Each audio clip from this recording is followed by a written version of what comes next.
Oke, selamat pagi anak-anak. Semangat buat kita semua hari ini ya. Dan jangan lupa kita selalu bersyukur pastinya kepada Tuhan. Dan terima kasih buat kalian yang udah datang nih.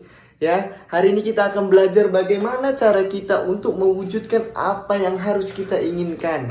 Ya, apa yang sudah kita impikan itu kita harus wujudkan. Dan bagaimana terlebih lagi cara kita untuk berpikir maju untuk ke depan, lalu hidup dengan mandiri, dan kita tidak lupa untuk selalu berdoa dan bekerja keras pastinya. Dan untuk itu kita harus meneliti ya, kunci kesuksesan adalah disiplin. Disiplin kunci kesuksesan, dan kita berani harus bertanggung jawab untuk Kau kalau ke sekolah jangan bawa apa yang virus. kita inginkan. Oleh karena itu kita harus